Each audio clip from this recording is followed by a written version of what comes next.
What's new right now, and what's new is Tom Brady at the lectern talking 2019 season.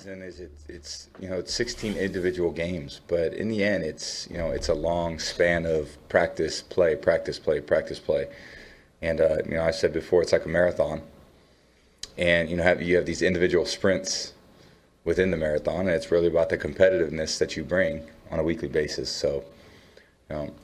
Everyone has the competitiveness through the first 4 games, through the first 8 games, and probably toward the end of the year, you probably get a little second wind, because, things kind of are a bit more clear as you go through the season. So it's good to be at this point. Everyone's worked really hard, but the point for all of us is to go out there and win and do the best we could possibly do. So I'm excited for this team to take the field on Sunday. We've got a lot to play for. It's a huge game for us, and really to get to 13-3 is a great accomplishment. It's very hard to do. So, we got a lot at stake, and we got to go play like it.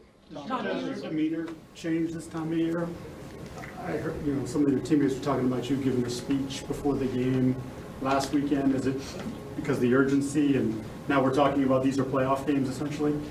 Well, yeah, and a lot of guys, I just would say a lot of guys talk at different times. I've been around a little bit, so I kind of pick my spots, because I think if you speak too much and then loses a little of its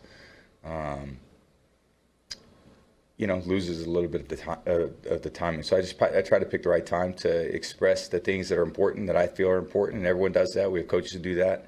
As a veteran player, as a captain, I feel like that's good knowledge for me to share, and that's just us going out there and understanding what's at stake. And I think everybody puts a lot aside. I think we all do. We all have jobs, and I don't have, I have a lot of grown-up issues. You deal with kids and family and life things, and a lot of younger guys don't. That's just the reality. And when you're an older player, you don't take those things for granted, because you realize the things that you're putting off are very important and things that you can't get back. And the longer you do it, you try to express to them that these are important things, and if it's important for me to sacrifice for them, they got to do the same. And that's the reality of football. Is it takes on part of your life, because this is you play for a long period of time during the season. That's not their games are scheduled every Sunday, so they take precedent over basically everything else. And it's a lot of important things we're doing, and trying to do the right thing. Yeah, the Patriots clinching scenario pretty easy. They are the number 2 seed. Will get a bye into the divisional round with a victory over the Dolphins. They will also get in with a loss by the Chiefs to the Chargers. They will be the number 3 should they lose and the Chiefs win. How about we look back, a little highlight rewind to Week 10. And the Seahawks and 49ers on Monday Night Football. Russell Wilson in that fancy suit jacket, 4th quarter.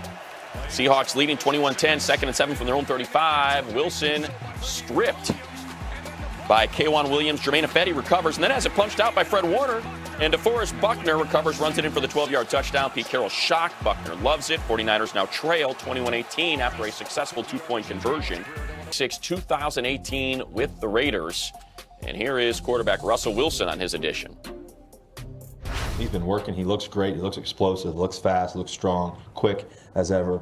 He always has this infamous, one leg cut that he can do, just where he hops on one foot twice. He's got some special things that he can do. He runs the ball hard, obviously.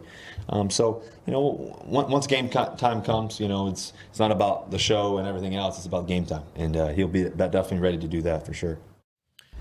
While the 49er fan likely laments the loss to the Falcons, putting the team in this spot, a loss to the Seahawks, they're a wild card team after sitting atop the conference for a good portion of the season. But hey, win in Seattle, and it's all good. I think the main thing with Seattle is just to know how loud it is. I mean, everyone's played in loud stadiums, and that's usually the loudest.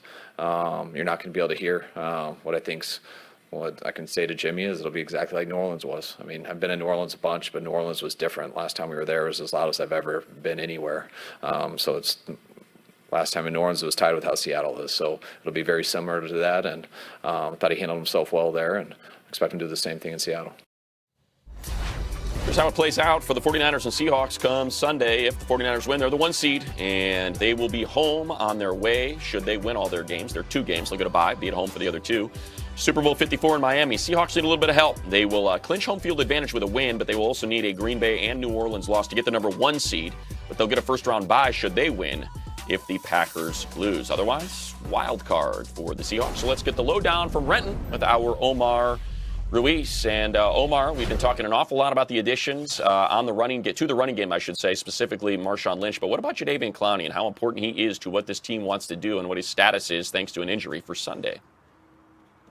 Yeah, he's missed the last couple of games, but he insists he is playing on Sunday, battling a couple core injuries. And what a monster performance he put on in Santa Clara when these two teams met earlier this season. 5 tackles, a sack, forced fumble, the fumble return for a touchdown. I asked him, how does he replicate that performance here on Sunday? And he told me he's got to get off to a fast start. He said ever since he was a little kid, when he gets off to a fast start, he is tough to slow down. So that'll be a focus for him. He told me he's watched the game film of that Week 10 matchup with the 49ers about 8 or 9 times this week. He's watched the 49ers game against the Rams on Saturday, their most recent outing, 3 or 4 times, trying to predict how the 49ers will treat him a little differently given the success he had in Week 10. He's hoping to do it again in a game that could see the Seahawks win the NFC West Championship with a win and perhaps a bye. He said that is so important to them.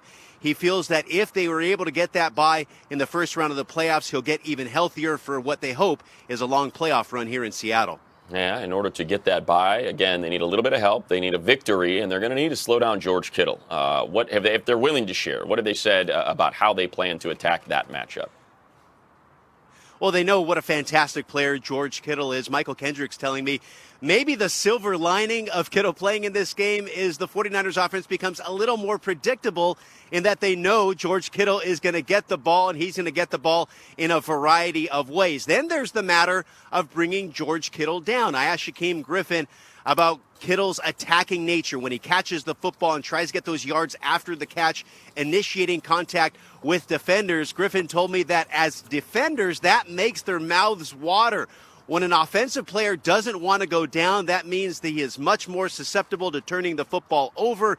The Seahawks will have their chances to take the football away against Kittle when he doesn't go down. The Seahawks are 3rd in the league in causing turnovers this season with 32, so hoping for a lot more on that scene on Sunday against the 49ers. And a fun little statistical anomaly because he was traded after their bye. Emmanuel Sanders, a chance to become the first player ever to record a reception in San Francisco 49ers are simple. Win, and they are the number 1 seed. The path to Miami goes through Santa Clara. Lose, and they are the wild card team in the number 5 spot and will have to win 3 road games in order to make it to Super Bowl 54. For the Seahawks, a little bit more confusing. If they lose, they'll be the 5 seed. If they win, they could still get the number 1 overall seed should the Packers and Saints lose, and they will get a bye should the Packers lose. Otherwise, they'll be playing on Wild Card Weekend. And there is the man who's once again all about that action, boss. He is printed up T-shirts, I'm sure Skittles. He's firing up the promotional wagon. That is all great, but more importantly, can he still carry a team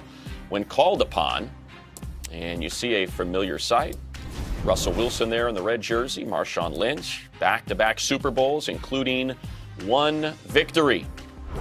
So let's make our way out to Renton and our Omar Ruiz, who is with the Seahawks. So we kind of scratched the surface yesterday, Omar, but today you've had a chance to dig in a little bit deeper, specifically with offensive coordinator Brian Schottenheimer and what he's been saying about the return of Marshawn Lynch.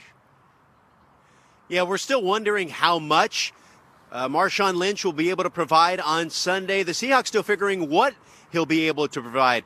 Brian Schottenheimer telling me that it's been a challenge figuring out what they can do with both Marshawn Lynch and Robert Turbin. A lot of trial and error in practice, having patience with those players, getting him up to speed with the language of